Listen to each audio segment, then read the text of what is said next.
Okay, so this is going to take a minute. This is going to be a journey. Just bear with me. It's actually relevant. Okay, I don't know how to pronounce his name. Maybe they say here. Busosi? Bugos? Maybe it's, Budos? I don't know.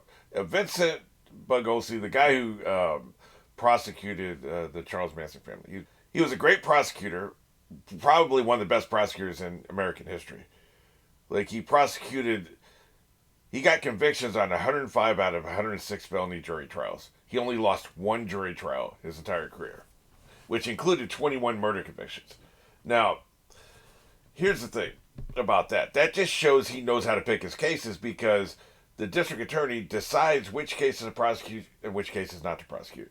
So what that means is he would looked at the evidence and said, I can prove this case, I'm taking it to trial. He's not some guy that's like, well, the evidence is kind of shaky, but let's take our chances with the jury. He's a guy, obviously a political animal, who curated the cases he prosecuted. That's the only way you'd get 1 out of 5 out of 106. But still, that proves not only was he a brilliant prosecutor in the courtroom, he also was a brilliant prosecutor out of the courtroom. He knew how to play the game. He knew how to run a prosecutor's office. He also wrote 5, 6 books. I've read the first 4 books. Helter Skelter is what made him famous. He wrote the book about prosecuting Charles Manson. My favorite book of his is Outrage. It's about how incompetent the Los Angeles, that was where he was. He operated the Los Angeles office in the 70s, right? How incompetent the Los Angeles office was in prosecuting or trying to prosecute O.J. Simpson. Yeah, and I read the entire book. That's a book I've read multiple times, cover to cover. It's a really really good book. It really breaks down the case and every single mistake because obviously O.J. was guilty, right? He even says in the book, if you're harboring any doubts about O.J.'s guilt or innocence, maybe you should read something else like cartoon, like comic strips in the newspaper. I personally like Garfield. That's what he said. Very very dismissive. Like obviously O.J. was guilty. But just as obviously, the prosecutor's office completely mishandled the case. And so he talks about it. But one of the things he says in that particular book, which he really criticized the prosecutor's office for, was how terrible their closing statement was. It read like they had started writing the closing statement the night before they were supposed to deliver the closing statement. And he said that any competent prosecutor begins to write their closing statement the first day of the trial. What you do is you have your first day of the trial, and basically those are opening statements in most trials. Sometimes with really small trials, you do opening statements, and you even have time for some witnesses because the statements are not very long. In a trial like this, I think some of the statements can be read for days. But the first day, there's opening statements. So that night you would go home and you would start writing your closing statement based on what the other team said in their opening statement. You would maybe it'd only be a couple lines, maybe it'd only be a paragraph, but you start working at it. You're like, okay, this is what they said. I'm going to address this in my closing statement. And then you start calling your witnesses and you start putting every day, every night, you start putting what the witnesses said in your closing statement. Your witnesses, when they get to their witnesses, when you get to cross examination, all that stuff goes in there. Maybe things the judge said. Every night after the trial, you go home and you add stuff to your closing statement. Then on the weekends, when there is no trial, you got 2 days off, you go back all the way through your entire what you've written so far every week. So in other words, every single night you're working on your closing statement from the first day of the trial to the last day of the trial, and then you give your closing statements after the last day of the actual trial, the witnesses, all that stuff. So you put into work is basically what he's saying. He's saying any competent prosecutor works on the closing statement every single night. And he says he doesn't believe they did. They went home and they were doing something else. Or maybe even, because you say, well, what about prepping for the next day of the trial? Well, prepping for the trial is supposed to happen before the trial starts. So weeks ago, you would have prepped for the first day of the trial. Then the next day, you would have prepped for the second day of the trial. And then you've done all your prep work for the trial way ahead of time. You're not doing it the night before. The night before, you're working on your notes for the closing statement, right? So that's the way you're supposed to put in all these hours out of the office at home. That's how he was such a good prosecutor. So I really took that to heart, and I was like, it really changed my approach. I read this book probably in '98 was the first time I read it, way before I became a filmmaker. I became a filmmaker in 2003. But it really affected my approach to work ever since then. It was like, if there's things you can do, like I would work on films way ahead of time.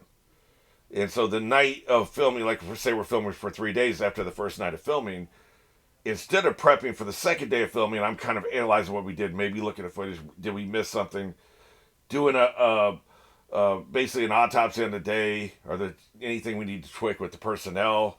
Is there anything I need to tweak with the acting? Instead of doing the actual prep work for the next day, right? Like, this really informed my approach to work. I try to work ahead as much as possible. And the incremental work really pays off, depending on what kind of job you have. There's some jobs this doesn't apply. But that closing statement, he used the incremental work process, which is you do a little bit each day. You do a little bit each day, and before you notice, it's like, damn, I've got a large document here. You're doing a little. You just chip in a little bit each day, and you don't have to. But wait a minute, I can't remember. Was the witness on Monday or was they on Wednesday? Did they say this, or did they say this in cross, or did they say it in direct? You would have already known that because you wrote the notes that night, right? So the incremental work process, which I learned from him in this book, has paid me well throughout the course of my career. You know, whether it was I was doing architectural, AutoCAD design as a freelancer, then I got into filmmaking. It really helped me the most in filmmaking, and it helps me to some extent here. There's some things you can't prep ahead for. There's some things you can with the podcast. I tend to work on a podcast for 10 days before I record it. You know, just incremental work. It may be one line of dialogue or one, okay, I want to do this episode highlight. Then 3 days later, I change my mind and swap it out for a stronger episode. This is my hot take, and I'll change out the hot take if I get a stronger hot take, or sometimes I keep a hot take for the whole, the incremental work. Just do a little bit each day, right? So here, after 7 minutes, is where we bring this back into the show. Now, I could have just started with this and not even told you about that stuff, but I do think you should, if you have any interest at all in the legal system or prosecution, like if you watch a lot of shows and movies that involve prosecution, and you want an insight to what it's really like, he is a great writer. He is a great prosecutor, but he's also a very good writer. And I would recommend Helter Skelter, Outrage, and I think And the Sea Will Tell as well. Basically his first 3 books. I'm looking at the list of his books right now. And, he starts getting into politics more, which is fine. I mean, I read, I think I read all but he wrote one about George Bush, which I didn't give a shit, But the first 3 for sure are really good books. I can especially recommend Helter Skelter and Outrage. But especially Outrage for just the process of how you prosecute a case and work ethic. And if you're interested in like all the mistakes made, he trashes. He doesn't pull any punches. He has the authority to go after them. And I don't know that this was before social media. I don't know if I'm sure they heard about it. I'm sure people asked them about it because they became celebrities. Marsha Wallace, I think her name might have been. And there was a guy that was also the front facing. There was 2 people that prosecuted the case on camera, right? I'm sure they had assistants and everything. But I don't know what they thought of this, but he trashed him. He pulled no punches on them, and so I'm convinced they were completely incompetent. It's way beyond what we saw on TV, right? So that was the other reason I wanted to bring this up. Is if you have any interest in any of that shit, he's the man to go to. He's been dead for almost 10 years, so he's not going to be writing any more books. But the first 3 books he wrote were brilliant. Okay, so what does all this have to do with this? I've been doing like an incremental work process with my analysis of this series as we go along. And it just kind of mentally doing it, Just like, okay, here's my thoughts now. We're halfway through the series. Here's the flaws. Here's the strong points. We are more than 2/3 of the way through the series. We have 37 episodes left as I record this. I'm about to do episode 84. We have 37 episodes left, including this. We'll have 36 after I'm done. I think it's 20. I think it's 120, maybe 122. Let's see here. 112. Shit, I was way off. I thought it was 122 for some reason, or 120. It's 112. So 16 plus 12 is only 28. So we have 28 right now. We're about to have 27 after I finish this. So we're basically talking about, my goal is to do anywhere from 4 to 6 episodes a week. I know I'm only doing 3 this week. I think I only did 3 last week. Or I think I did 3 and 3 last week. Maybe the one I did 3 and 3. My goal is to do 4 a week. So if I do 4 a week, we're only talking about 8 more weeks. And it'll probably end up only being 7 more weeks because one of those I'm going to do more. Especially as we start getting closer to the end, I may want to just knock it out. I may go on a bench and do 10, but then not post them all in the same weekend or something. But we'll see how it goes. We're getting really close to the end, so more than 2/3, and I think this is a good time just to tell you where I am with my incremental work process, my analysis of the series at this point, knowing that we have a lot more to go. Almost a third left, less than, but almost.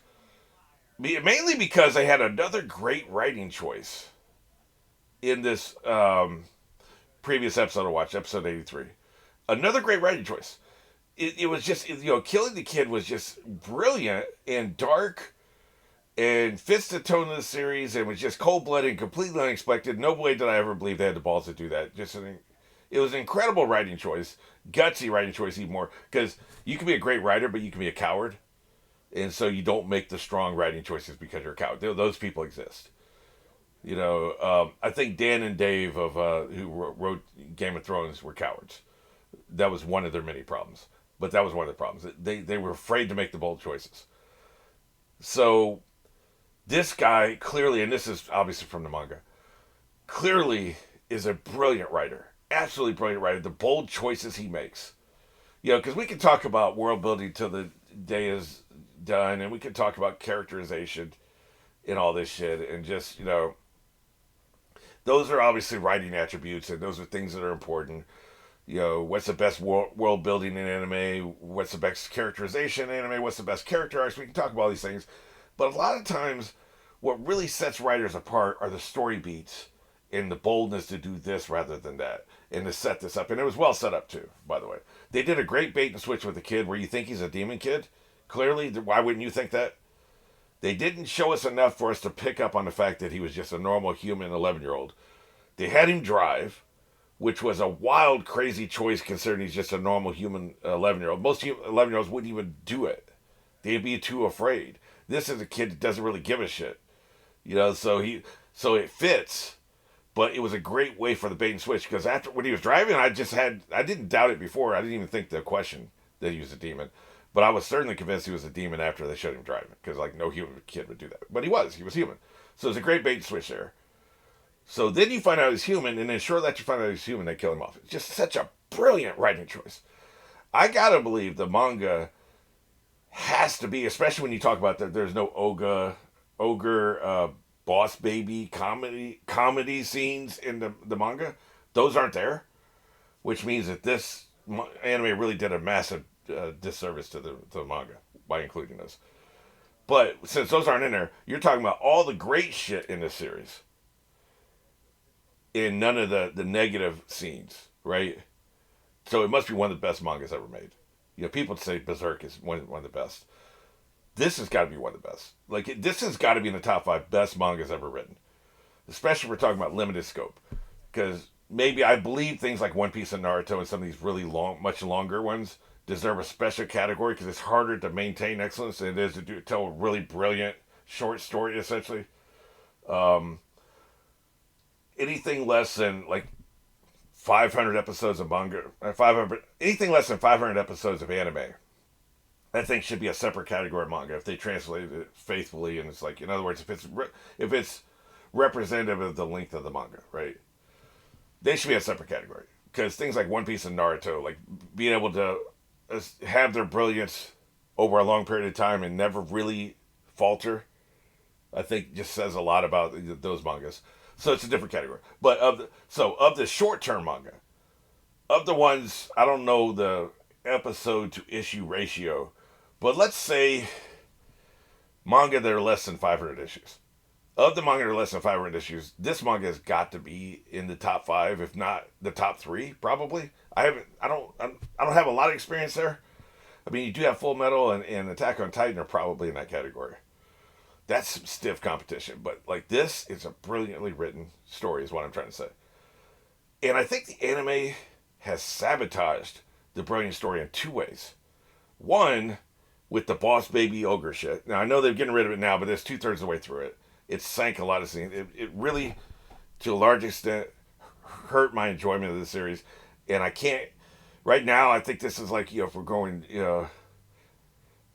tiered, if we're ranking the anime from 1 to 10, with 10 being the best anime I've ever seen in my life, this can only be a 6 or 7 right now because the Boss Baby shit. It just drags it down. It's just, and there's a couple other little pacing issues that, like it's repetition, and the whole cheating thing didn't. The only purpose of them cheating in the Dark Tournament was to make the episodes last longer, to fill out episode time is what I mean. Make the story spread out over more episodes. That's the only purpose. If you can condense that, in some cases, and maybe have like them fight one less fight. I don't want to like do an autopsy of all that, because like maybe it was necessary character wise for the character growth to have as many fights as they showed. Maybe it was. I don't know. But I'm just saying that like the Boss Baby shit dragged it down. There were some pacing issues, and then the other problem with this series is the dub. The voiceover is terrible. Too many places. There's at least 3, maybe 5 voiceover actors who are just really bad at what they do. And then I think a couple more have been given bad direction. If there's any direction at all happening in the recording studio, and I'm not convinced there is a director involved. It could just be a producer. I'm not 100% convinced. Because that's how bad it is across the board. And there's some good voiceover, and I think those are individual actors just rising above their direction and the atmosphere. Like all the villains are monotone, which is not a talent, that's direction. Like, if you just speak in a constant monotone, there's no way you would get work as a voiceover actor if that's all you could do. So they were directed to do that. Somebody told them to do that. So that's tedious. But then you just have a bad act. Just actors are just bad at their job. And I've never seen that at this level, other than Naruto had one actor who was terrible. One. And they have 40, 50 voice characters that do regular, like recurring characters. 40 to 50, and only one was bad. Here you have 3 or 4, and we have maybe 30 voice characters that have done more than multiple episodes, rather than just I'd say there may only be 20 voiceover actors who have characters that are in more than 3 episodes. Like, there's just not that many. This just doesn't have the cast of Naruto, and you have that many that are bad. So the dub is just terrible. But here's the thing, though.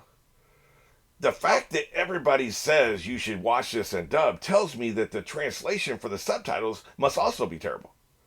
Right? Like, that's the whole reason. That was the rationale people gave me, was the translation was bad for the subtitles. So, as bad as the dub is, it sounds like watching it in Japanese is even worse because the translation is not accurate, or it's inferior or mediocre in some way. Bad enough that people put up with the voiceover in the English dub. So, look at that. Look at the 3 major flaws of the anime. You have scenes that weren't in the manga, so that's not the manga's fault. You have bad pacing over episodes to fill out episodes and make things take more episodes than necessary. That's not the fault of the manga, as far as I know, unless it was paced in the exact same way in the manga.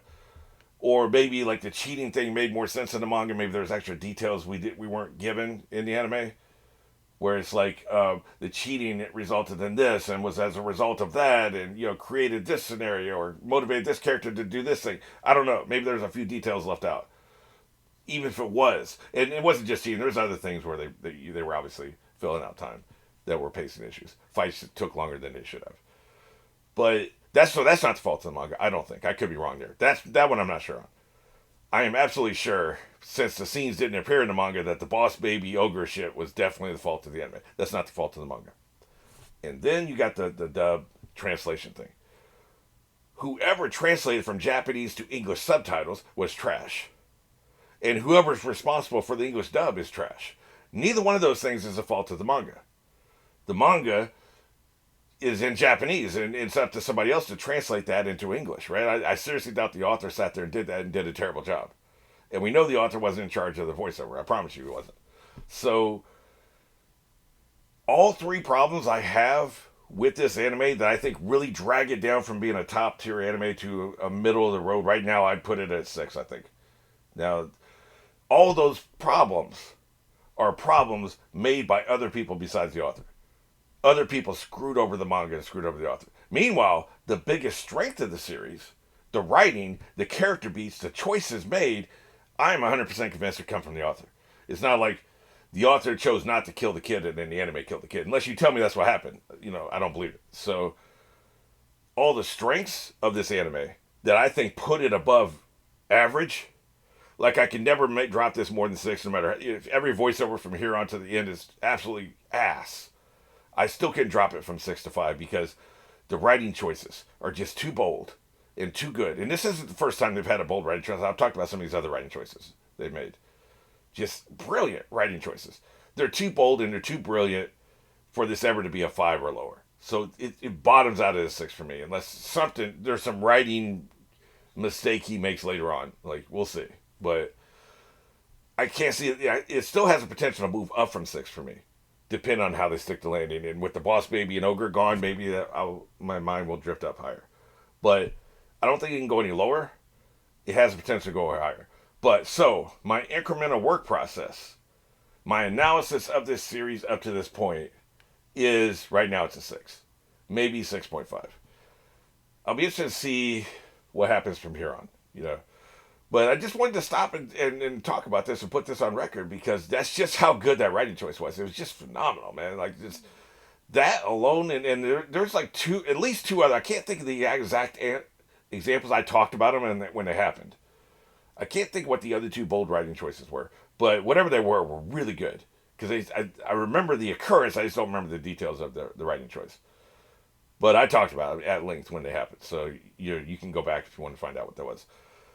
But yeah, man, like, so I think that these are the reasons why people consider this such a beloved anime. Like, it's bold, man. And people, see, this is why you should always be brave as a writer. Sometimes it's not going to pay off. People hated the ending of Attack on Titan, but you can't say it wasn't bold. You can't say the author was a coward. That was a bold-ass choice he made. That was a bold-ass choice. He made some bold decisions at the end of his manga, which was treasured and loved for however many years he did it. He's not a coward. There's nothing worse in my eyes than a writer who's a coward. Like, you could have done this and you chose not to. I have no respect for that whatsoever. Nobody's ever going to accuse this writer of that. So, all right. Well, obviously this is too long for an intro, so I decided to just make it a separate video. Now I'm going to go watch episode 84.